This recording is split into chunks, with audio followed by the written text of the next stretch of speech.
Mengaku sebagai Tuhan adalah klaim yang sangat besar dan sulit untuk dipercaya. Dalam konteks sejarah dan agama, terdapat banyak individu yang mengaku sebagai Tuhan atau perwujudan Tuhan. Dalam beberapa kasus, orang-orang yang mengaku sebagai Tuhan mungkin menderita dari gangguan mental atau memiliki motivasi tertentu untuk memanipulasi orang lain. Oleh karena itu, klaim semacam ini perlu dinilai secara hati-hati dan dikaji melalui metode kritis dan logis. Berikut adalah 7 orang yang mengaku dirinya sebagai Tuhan.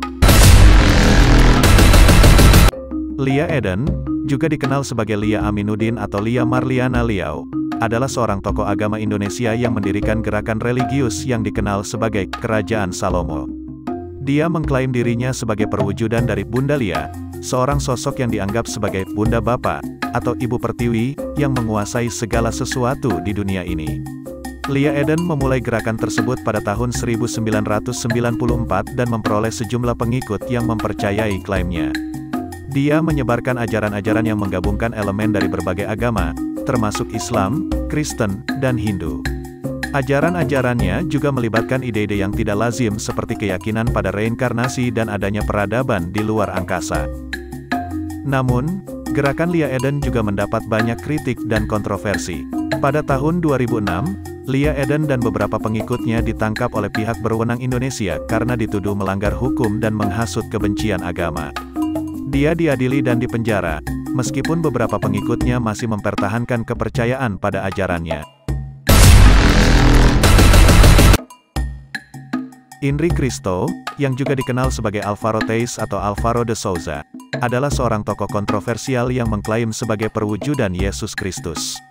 Ia lahir di Brasil pada tahun 1948 dan mulai muncul di media pada tahun 1979 dengan mengklaim dirinya sebagai Yesus yang bangkit kembali. Inri Cristo mengklaim bahwa ia adalah inkarnasi kedua dari Yesus Kristus dan bahwa ia datang untuk memberikan pesan baru kepada umat manusia. Dia mengadopsi penampilan yang mirip dengan gambaran tradisional Yesus Kristus, dengan memakai jubah, janggut, dan rambut panjang. Shoko Asahara menganggap dirinya adalah Tuhan yang datang dari negeri Sakura, Jepang. Pria kelahiran 1955 ini merupakan pendiri dari pemimpin sekte Aum Shinrikyo, yaitu sebuah ajaran yang memadukan beberapa agama yang ada di dunia. Dia mengaku memiliki kekuatan supranatural dan telah memperoleh suatu pencerahan. Menurut Shoko, dunia ini ditakdirkan untuk kehancuran, dan dirinya yang mengaku sebagai Tuhan akan memimpin umatnya menuju keselamatan. Karena alirannya ini mengajarkan tentang kehancuran dunia, Shoko bersama pengikutnya melakukan serangan bom kimia kereta api bawah tanah Jepang. Aksi tak terpujinya ini menewaskan 13 orang dan melukai 500 lainnya pada 1995. Shoko Asahara dieksekusi pada tanggal 6 Juli tahun 2018 bersama dengan beberapa anggota Aum Shinrikyo lainnya yang terlibat dalam serangan-serangan tersebut. Sergei Torok, yang dikenal oleh para pengikutnya sebagai Vissarion, mendirikan Church of the Last Testament, gereja perjanjian terakhir, di wilayah Krasnoyarsk, Siberia pada tahun 1991. Dia dulunya adalah polisi lalu lintas di Krasnoyarsk. Menjelang runtuhnya Uni Soviet, dia mengaku mendapat pencerahan ilahi, lalu keluar dari dinas kepolisian pada 1989. Vissarion mengumumkan pada masyarakat bahwa dialah Sang Mesias. Dia mengajarkan ajaran-ajaran yang mencampurkan unsur-unsur agama-agama dunia, seperti Kristen, Buddhisme, dan New Age. Ajarannya menekankan kesadaran lingkungan, kehidupan sederhana, dan keharmonisan dengan alam. Alhasil mereka membuat perkampungan jauh dari kota besar. Secara fisik, Vissarion berusaha memiripkan diri dengan citra Yesus di peradaban barat.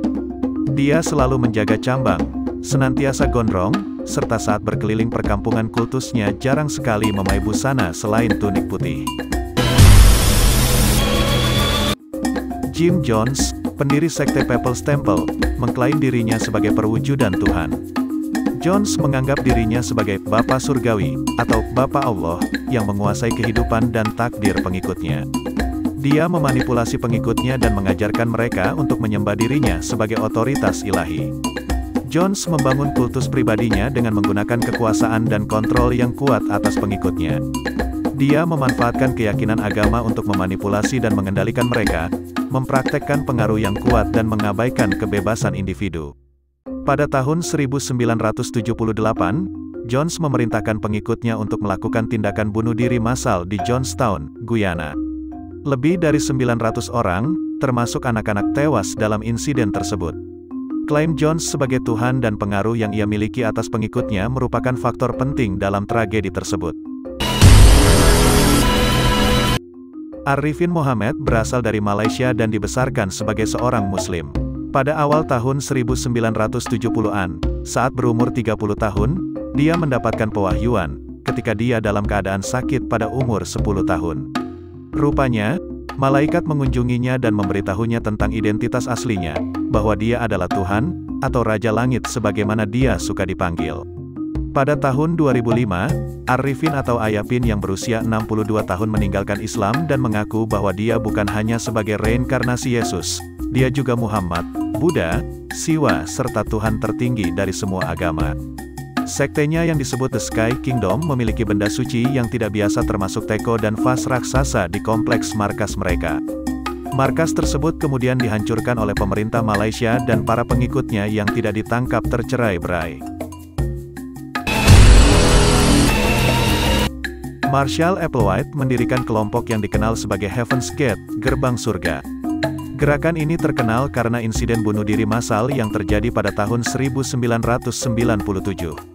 Ajaran Marshall Applewhite dan Heaven's Gate didasarkan pada keyakinan tentang eksistensi alien, reinkarnasi, dan proses pemurnian spiritual. Applewhite mengklaim sebagai perwujudan Tuhan dan mengajarkan bahwa dunia ini adalah tempat sementara yang perlu ditinggalkan untuk mencapai level yang lebih tinggi di alam semesta.